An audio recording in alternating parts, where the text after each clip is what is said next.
Has anyone saved your life before? In the summer of 2009, a college buddy and I decided to get an apartment together in the city where we lived.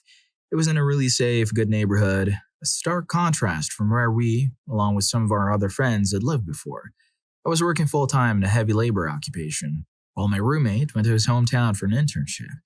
Well, about a week into summer break, my roommate came back. He quit his internship and apparently also his medication. I encouraged him to find another job, but since his mom and dad were paying his rent, he decided to spend all summer locked in his bedroom playing World of Warcraft. For the most part, I was cool with this. I worked from 7 to 4 every day and then had night classes 3 days a week on campus. We barely saw each other except for on the weekends. As the summer dragged on, he got more and more aggressive. He was always kind of a manipulative guy, trying to bring people's weaknesses to the surface for seemingly no reason. He was honestly probably the only sociopath I've ever made friends with, if that's what you can do. But that's besides the point. He was getting testy over every issue. Until at one point while I was at work, he took my pet cat and dumped it into the street. I came home and flipped out on him. He claimed to have done it because I left my AC unit running while I was at work. I couldn't believe his logic. A few weeks later, as summer was wrapping up, I went down to the beach with my girlfriend for my birthday. When I came home, he was waiting. He began screaming, insulting me, everything he could think to get a rise out of me. It was because he was angry over the electric bill. Mind you, ever since the tantrum over the air conditioner, I made sure not to leave that running during the day anymore. What I couldn't respect about his diatribe was the fact that he spent his entire day playing on his desktop and bumming around the house. We got into a verbal dispute. After doing some prying, it turned out he was growing about 12 plants in his closet and was running a lamp on them at all hours of the day. He was worried that the electric company would notice a spike in the bill and come investigate him, or something. He was planning on selling it to make money. Now, I have nothing against it. I love the stuff. That said, I don't want somebody growing and selling it out of our house. I finally gave up on him, ended the argument right there, and walked away. I pulled my phone out and prepared to call his family. Instead, he whipped out a weapon. After a brief fight that involved rolling around on the ground and finally getting him, he calmed down. I released him, only for him to immediately harm me in the back. Following that, I turned around and started hurting him. He got me in the stomach, but it took me a second to realize what had happened. I suddenly felt pain and touched my hand to the spot of my shirt. I collapsed. I saw him bring the weapon down one more time and I blocked it with my wrist. I summoned the last of my strength to scream for help, which shocked him. Then I kicked him off and fled outside where the doctor was waiting.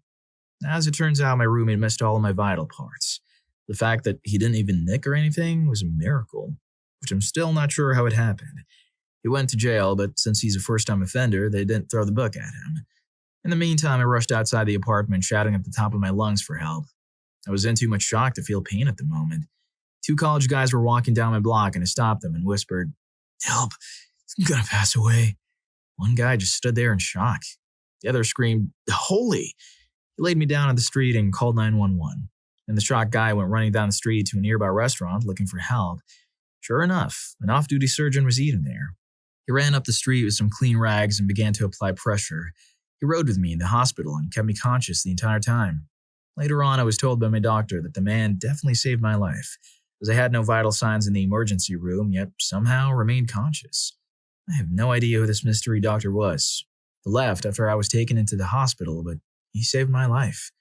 I'm eternally grateful for that second chance in life. I don't know if he's the unluckiest or the luckiest person I've seen. Story 2. At Laguna Beach on a trip to California when I was around 8 or 9, my brother and I took bodyboards out in the water. Too far out on the water. The waves were large that day and we were trying to ride the biggest one we could, like we were cool surfers or something. Once we're very far out, we end up on top of a very large wave and I go over the crest right as the wall of water is crashing down. Everything goes black, and even with my eyes open, I can't tell where I am. Am I swimming up, down, towards the beach, or out to the ocean? This continues for too long, and I begin to accept that I may not make it out. As I lose hope, a pair of arms suddenly wraps around me and pulls up. Apparently, the lifeguard had seen that my brother and I were way too far out and was prepared for something bad to happen. He was already in the water before we went over the wave. We were still probably 100 yards out when we made it back to the surface.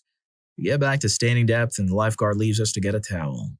My dad is obviously mad at us and waving for us to come to him. No, The force of the wave had knocked my swim trunks off and I was completely bare. I'm just imagining him as Martin Prince from The Simpsons standing bare as the pool collapsed. Story 3. My story is a little bit different. I didn't get saved from immediate passing, but 4 girls definitely saved my life.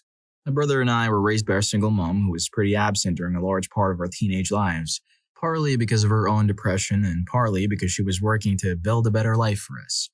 We were very much on the poor side of life, living on one minimum wage in New Zealand, and the rest of our family were classic no-hopers who prided themselves in how much they can smoke and drink and still drive, or how many times they were in trouble with the law.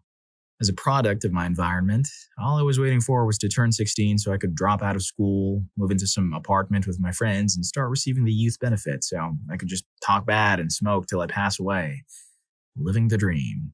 My mom managed to find work in another town a few hours away, and since I was too wasted to really contemplate finding my own place sooner, I just moved in with her. The day I started at my new school, 4 of the weird girls took me in. They were adorably innocent. And I was so far on another spectrum to them, but they seemed nice enough, and I didn't know anyone in this town, so after school, about a week after we met, the girls all went to Starbucks for fraps, and knowing I was poor, they all pitched in to buy me one. The thing cost like $8. It was mind-blowing to me they would just buy it for me without expecting anything in return. When I told them, they didn't understand what I meant. They asked me where I had worked back in my hometown, what uni I planned on going to, and what car I'll buy when I'm off my L's. I told them about my plans for dropping out and going on the benefit and how I don't have my license, but other people do, so I don't really need it. For the next hour and for weeks after these girls worked with me, encouraged me, pushed me, and explained their own dreams and how they were going to achieve them. Without Shell, Mandy, Kat, and Ra, I would be some wasted street worker living off of the government sprouting out unwanted kids into a bad environment. And that's the best case scenario. Instead, I'm accomplished in many things. I've only had very short stints of unemployment, but I've never needed to rely on the government. I have a beautiful home, amazing friends, and I've been to so many countries I could only have dreamt of before, though sadly I doubt I would have. I hope she brought them a frap each since then. They certainly earned it. Story 4. Just over a year ago, I was in a deep pit of depression. I felt like I had no one who cared about me, no one who would miss me if I was gone, like I was just in the way of the people around me. My roommate came home to me tying a noose around the posts in the ceiling. She tackled me to the ground and wouldn't let me up for about 2 hours. We talked for the next 6 hours straight, just sitting on the floor. We went downstairs and just hung out for a while, something we hadn't done in a while due to our overbearing class loads. She convinced me to go get professional help. Even now, she makes a point every day to ask how I'm doing, to make sure that we hang out at least somewhat every week. She's one of the only people that knew how far gone I was, and was the person who pulled me back from the brink. Story 5.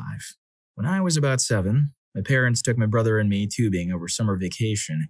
We had some rapids and my tube flipped over. The current of the rapid pushed me underwater, and I remember swimming as hard as I could and not being able to get to the surface. A red-headed boy coming down the river noticed me underwater and jumped out of his tube to help me. He grabbed me and pulled me to the bank on the side of the river. I choked up my weight in water. There's no doubt in my mind I would have drowned had it not been for him. My parents hadn't even noticed I wasn't with them. My brother later told me he had tried to get to where I was, but the current was too strong. As soon as the red-headed boy saw I was okay, he went running after his tube. So I don't even know his name, but I owe him big time. Yep, pretty sure you do. Anyways, if you're enjoying the video, don't forget to hit that subscribe and like button for more videos like this. Story 6. My brother. As a kid, I went on a family camping trip to a park in Ontario, Canada called Flora George, where you could, illegally, mind you, go tubing, drifting down a river in a truck in or tube while the current takes you through some fairly tame rapids. Well, on that day, the rapids were a lot stronger than usual, and I happened to get knocked off my tube and ended up being taken by the current into a huge rock. It knocked me out. I remember coming to after a few seconds and started swimming up towards what I thought was the surface. Unfortunately for me, my sense of up and down was a little off. I was in fact swimming down. My brother saw me get knocked out and lost me after I went under. He says he ditched his tube and began diving under looking for me. On his third try, he saw me, swimming frantically, trying to figure out which way was up and which way was down. He grabbed me, pulled me up, and we held on to each other while the current took us through a few more rapids, slamming and scraping against rocks the whole time. We finally made it to a place where we could climb up the side of the gorge to get back to our family's campsite. Needless to say, my mom was pretty much in hysterics when she saw us both walking up to the site. Funny side story. I'm not sure if it was the dizziness, the cold, the shock, the fear, or what, but as we were holding on to each other and floating down the river, my bladder let loose. I remember thinking, so warm.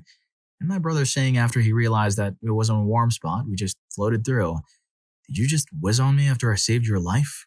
Still makes me laugh to this day. Story 7. It was my birthday, and my girlfriend and I were on a bus in the mountains of northern Laos, heading from Vang Vieng to Luang Prabang.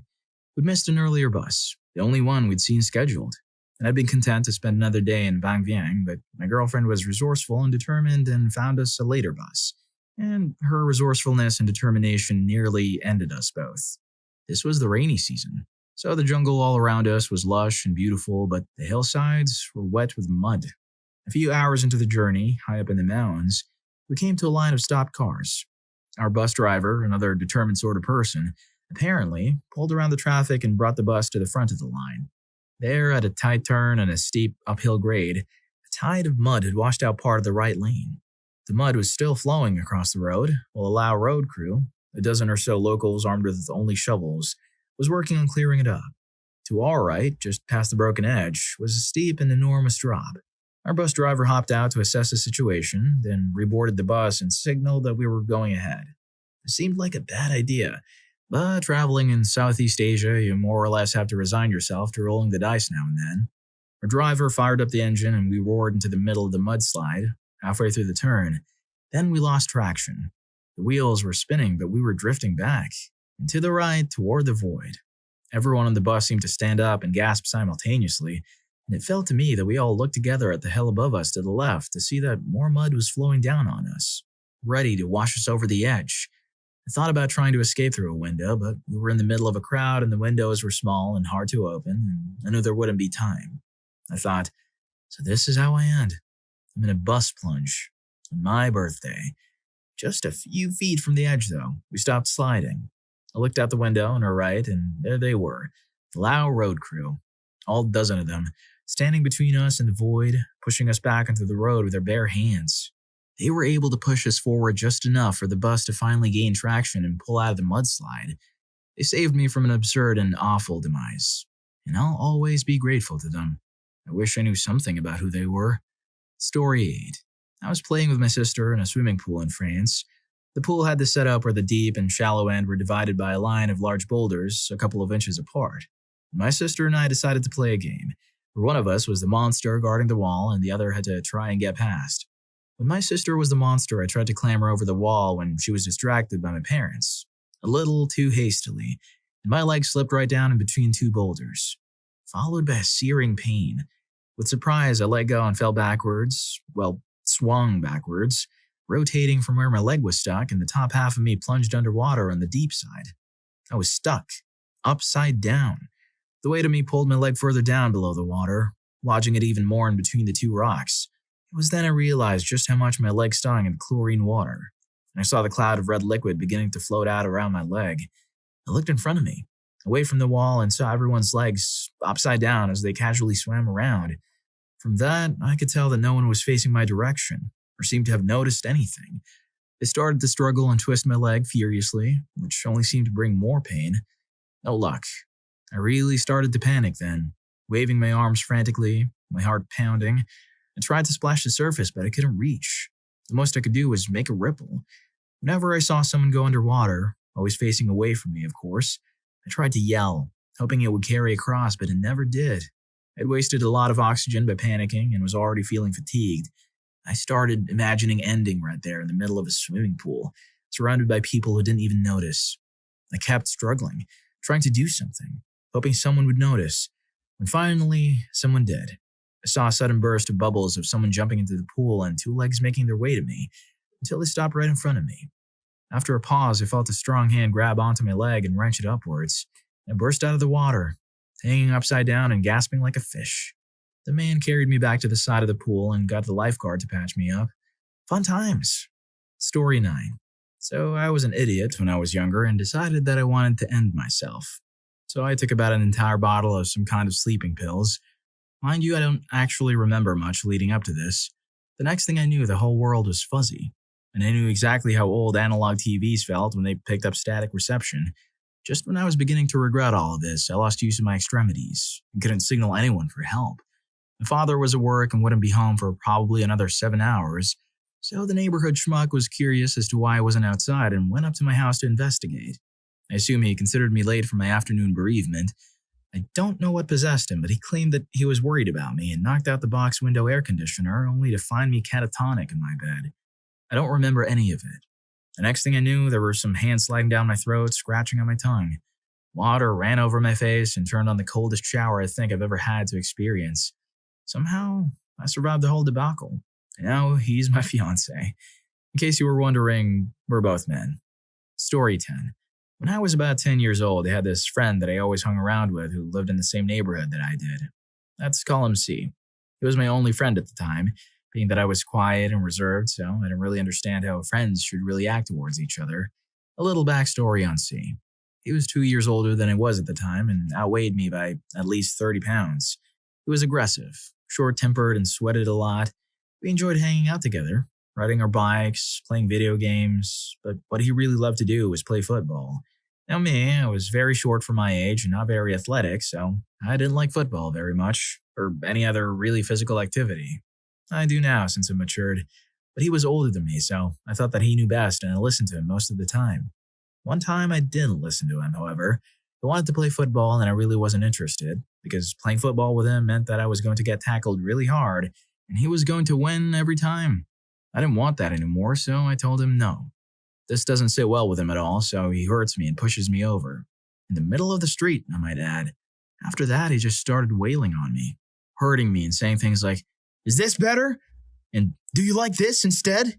I thought I was going to end. All over a stupid game of football.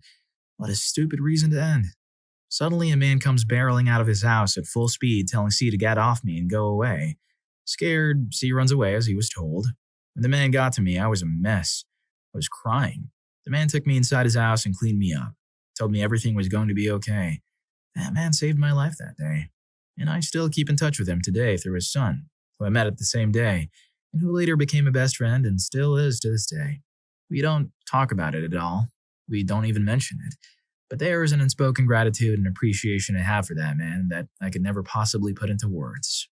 Thank you so very much, Mr. P. Well, if you like these stories, here's more. YouTube thinks you're going to love this. Catch you in that video.